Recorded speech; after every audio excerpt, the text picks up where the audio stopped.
One of the first things I learned on guitar were the open chords. The C, the D, the A, the E, and of course the G. Now those chords were enough to learn hundreds of songs, but the G was so much more for me, and it could be that way for you too. Like you, I started out playing the humble G chord. And in the beginning, it was hard enough just playing the chord itself. But I had a good teacher, and pretty soon I was playing all sorts of flavors of the G chord as well. Chords like the G major 7, the G add 9, the G sus 4, or the G6. And sometimes there were different shapes even for the same chord. Like instead of this G, I might play this G instead. Or instead of this G7, I might play this G7 instead.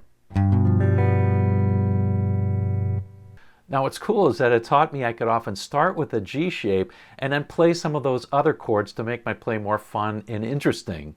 For example, instead of just playing a G, I could play this.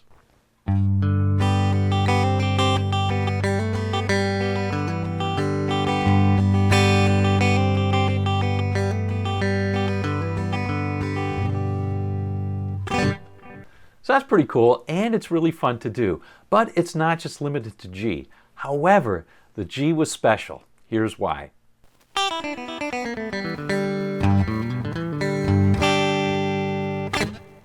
That's right, the G run.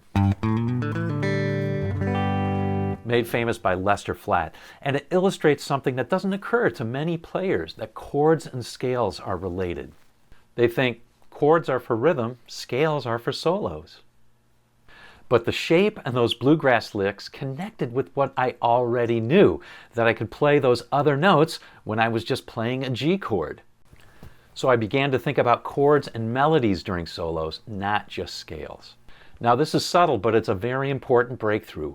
When we only think of scales to play solos, we can easily disconnect from the music.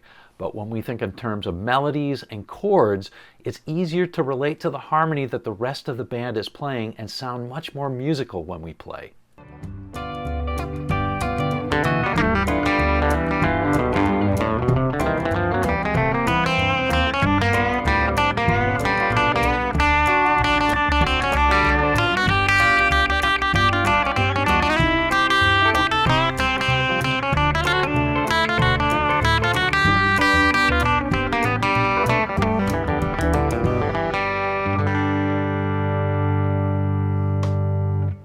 But before moving on, I want to show you the chord scale connection directly.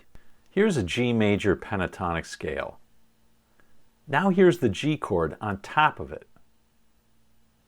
You see, the G shape is associated with our favorite pentatonic box. Note that we can play any of those major pentatonic notes to alter the chord and get a slightly different sound, like this.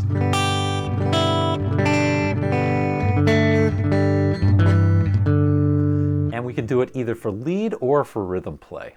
But that's not all the G chord did for me. It also taught me how to play up and down the neck and even play lead and rhythm at the same time in that Hendrix sort of style. But the reason is because it's kind of hard to do. At least it seemed like that at first. Let me explain.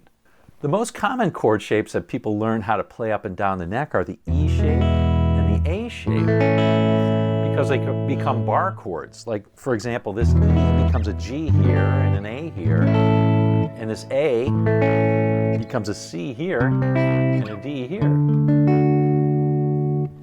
But when we learn to solo, most of us learn that main pentatonic box pattern.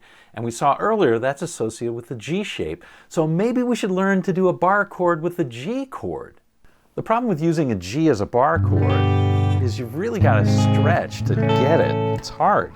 And even if you can do it, it doesn't sound all that great as a bar chord. So what can we do? Well, the answer I stumbled upon is both simple and effective. Don't play the whole chord. For example, this C is difficult, but this little piece of it is actually pretty easy to play. I call that a partial chord, and it is helpful and fun to use because whenever I see a C chord in music, I think this, but I can just play this, or even just this. And all those chord partials are easy to play, but that's not even the best part. They also leave me with 2 or sometimes even 3 fingers to find other notes around that chord, like this. And because those chords are easy to play, you can become quite fluid with moving between those notes.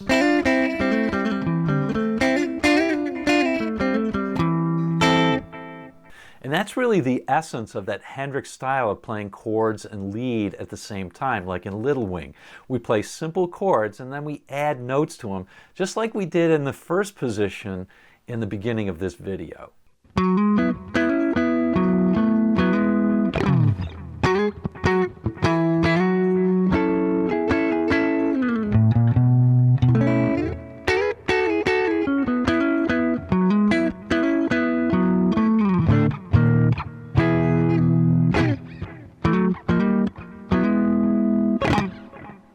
But if you really want to play in this way, you've got to check out this video because you've got to know more about partial chords, and that's exactly what I show in that video. So click here, and I'll see you in that video. I'll see you on down the road.